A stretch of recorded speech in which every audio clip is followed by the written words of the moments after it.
Hello, my name is Bernard Lee, and I would like to take just a moment to give a little bit of autobiography before sharing some reflections with you. I think they will help you understand a lot of the things I say. I was reared in the Roman Catholic tradition, and I'm a Catholic priest, and a lot of my background and formation in understanding God, church, Christ, was in a Thomistic tradition. That's true for most of us little Catholic kids. It was about halfway through my seminary career that I, rather by accident, bumped into the work of Alfred North Whitehead. And that has significantly, and I think sometimes drastically, reshaped my sense of what it means to be Christian, to be Catholic, to be priest, to be minister, to be community. I think instead of sharing with you what process theology has meant to me, I'd like to try to make some statements about how process theology has meant to me, how it's shaped meanings that I live out of. It feels to me, when I look at the 2 decades during which process theology has been very fascinating and very intriguing to me, that I can find 3 rather distinct ways, hows, in which process modes of thought have been very important in shaping my life, shaping my thought. The first of these is, and I guess the most obvious, Whitehead's way of thinking about the world, thinking about what it means to be real, thinking about how we understand God to be real and to be in our world. All of these parts of Whitehead's metaphysical system have fascinated me greatly. And that's the first how that I would like to say something about. And there are really 3 little subcategories. I want to say something about natural theology, something about becoming, and something about relationality. These are all parts of Whitehead's system of thought. As a little Catholic child, I remember being taught to pray when I had sinned against God, "Oh my God, I am heartily sorry for having offended you." And I found this very hard to put side by side with the other teachings that God is perfectly happy, that God is perfectly complete, that God cannot be really affected by anything that I do. And I found it very confusing to try to believe that something I did could make God unhappy or displease God at the same time that God remained infinitely happy and complete and full. Certainly one of the things I found in process thought that felt like a relief to me was that the kind of immutability and fullness of God from one aspect remained, namely that what it means for God to be God is never up for grabs. God doesn't become God. God is God, and the godness of God never changes. But I've also found room in a process way of understanding God for understanding how God's godness really and truly interacts with us and is shaped by us and shaped by our activities. That felt like very much of a relief to me. And it certainly seems to me consistent with the biblical notion of God.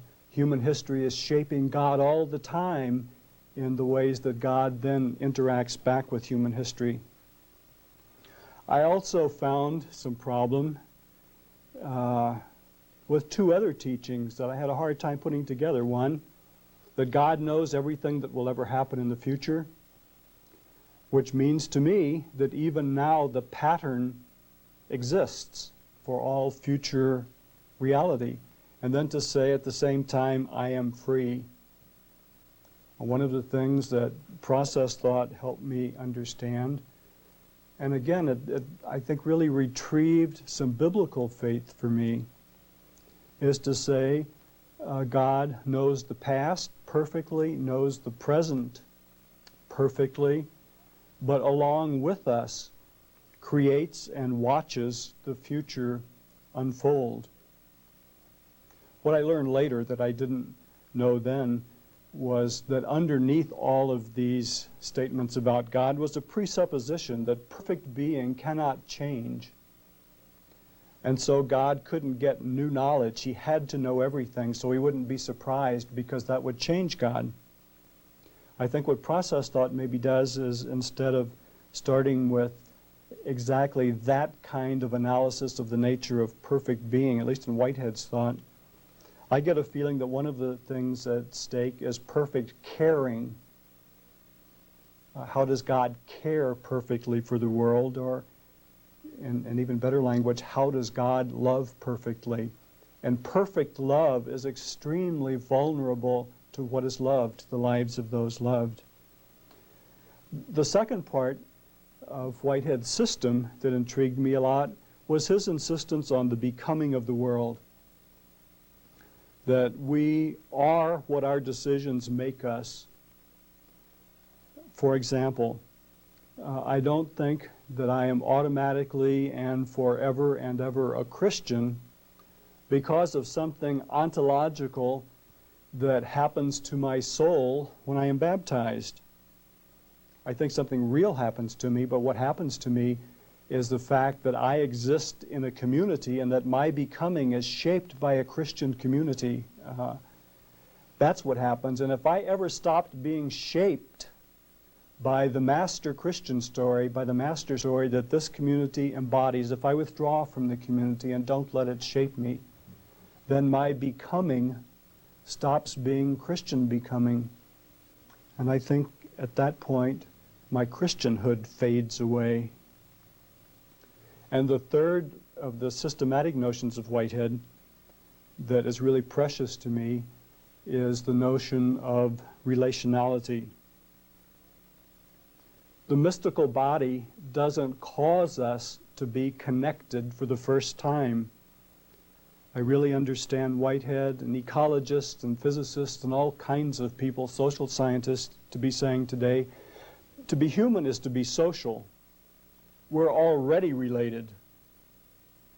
Mystical body is something that happens to our relatedness that redeems it.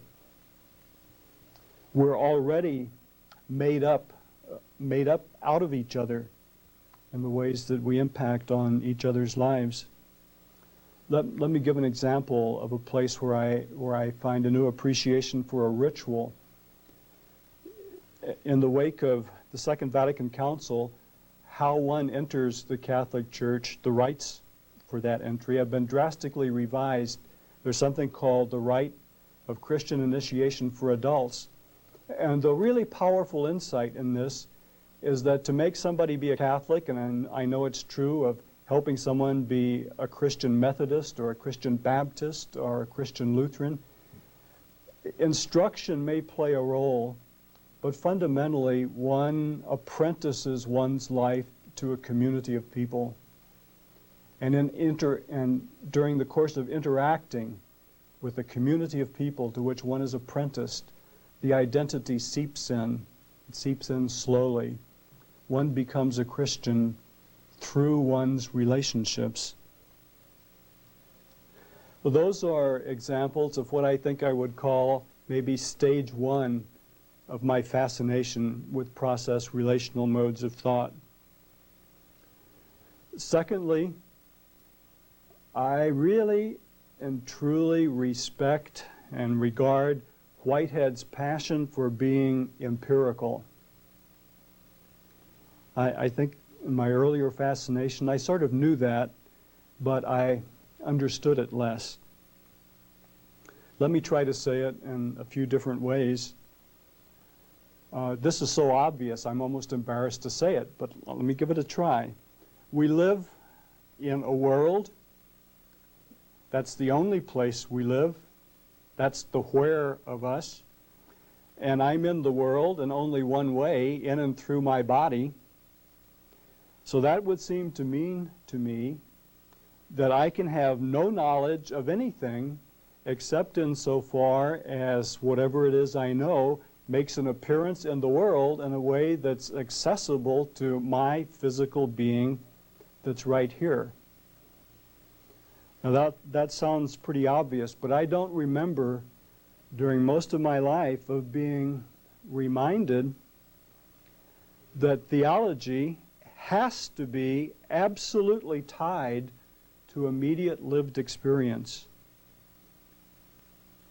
and that we shouldn't make any claims about the nature of God, the character of God, that are not based upon something of God that has appeared to us in our lived experience.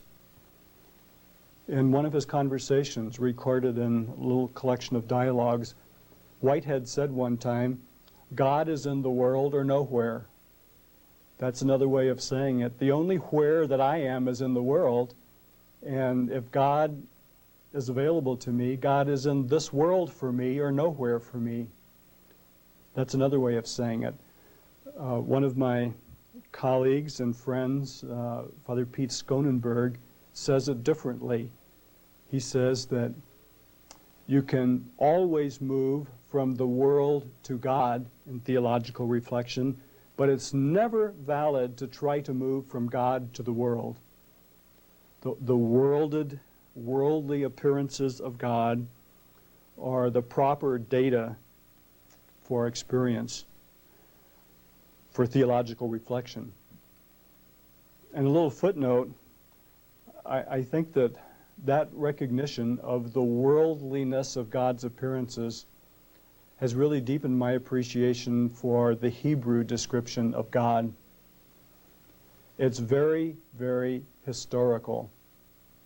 As I read Jewish scriptures and even get immersed in the stories in Mishnah and Talmud and arguments there, I don't hear so much about God who is, these are philosophical, abstract descriptions, God who is omniscient, omnipotent, impassible.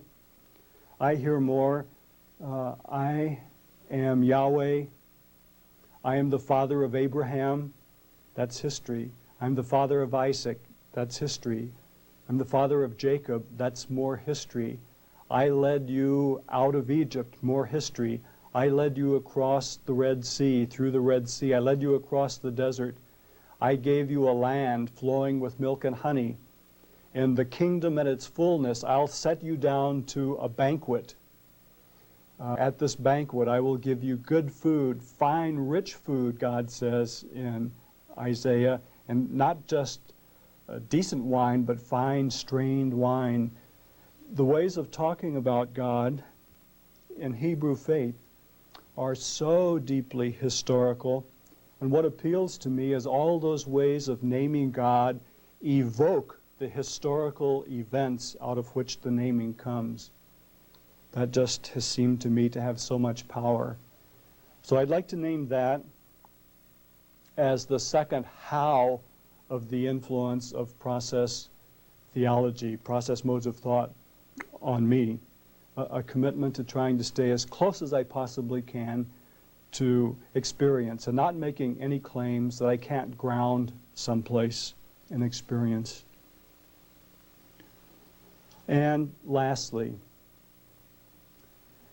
in the four quartets in one place, T.S. Eliot is reflecting autobiographically about his life as a poet. He says he's spent half his life now with words, dealing with words. And in this context, he says, we only have words for the things we no longer have to say. What he means, of course, is we only have words that are reasonably adequate for the things that have lost their power, for things that are just overwhelmingly rich and complex and new and life-giving. Our words, we have to speak. We have to speak, but our words are so impoverished over and against the experience. He says a few lines later that in the white heat of powerful experience, the best that words can do as just make a raid on the inarticulate. A process theologian, Bernard Maitland, has said some similar things a little bit differently. He goes at it this way. We always live inserted in the world in a far richer way than the little bit of our living that ever registers with us. We perceive some of it, but so much happens that we don't even perceive. We live more than we perceive. But there's still another step. The little bit that I'm able to think about, become consciously aware of, and start getting organized, that's even a very small part of the full things that I perceive. And then of what I know, again, it's a much smaller part of what I know that I can ever get into words. I think that's another way of saying what T.S. Eliot said, that we live so much more deeply than we know, and we can say so little, really, about the deep living that we do. Well, it was a little bit against that background that one sentence from an early section in Whitehead's Process and Reality just leapt at me in a wondrous way. I began to know what it meant, although I'd read it many times before. Whitehead says this, his words are, that all his categories of thought must be understood as metaphors that are mutely appealing for an imaginative leap. And I believed that. And when I began to say, you know, I have to think of all that system of categories in Whitehead. And then I would say, yeah, and I think all the system of categories in Aristotle and all the categories in Plato, and those are metaphors that help us interpret the richness of our experience. Paul Ricoeur has a lovely expression that he uses. He talks about the surplusage. That's that immense amount that we can never probe with our words or with clear ideas. That's where the richness is. And metaphor is our best chance for making a real connection. A metaphor is not a lesser thing than a clear propositional statement. It's a richer thing. So that really was where I moved in what I think was and is a third stage for me. Some of the people who talk about metaphor and their use and interpretation, I'm thinking of Paul Ricoeur and Hans-Georg Gadamer, use the image of conversation. I think of conversation as something, for example, that philosophy does. Philosophy is a conversation that a people is having with culture, and that very conversation is making culture be. And I believe that about theology. I find one of the most hopeful images is that theology is a conversation that's being held between contemporary Christians and an ancient master story. Sometimes it's also a conversation with a lot of versions of that master story that have gone on in history. But theology is a conversation in which we're trying to interpret who we are as Christians right now. And it's not mere interpretation like trying to understand something that's already the fact. It's interpretation that actually creates the reality of being Christian. It makes us be faith people.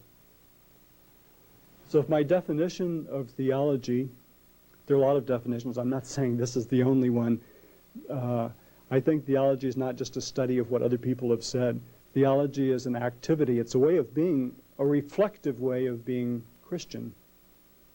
Theology is a conversation that Christians are holding today with their master story, and it's creating them into Christianhood. And when process thought provides some of the key metaphors, some of the root metaphors that also enter into that conversation. I think at this point we have what people are calling process theology. What I've tried to do then is share with you three different hows. I've given some examples of what's also, of beliefs and understandings and positions. But to review, I think the first impact of process modes of thought on me was through a system of thought, through the categories. Secondly, I got really enamored of the empiricism, and I didn't stop doing number one when I started doing number two. The empiricism enriched my understanding of the categories and how they were found and how they really should be redolent of the experience from which they're extracted. So these aren't replacement categories. And then thirdly, the sense that in our experiencing and in our categories, that fundamentally we're using metaphors so that we don't miss the richness and the surplusage of being, which is just crucially important when our conversation is about God and what God is up to in Christ and what we in Christian community today would like to do about it. Thank you.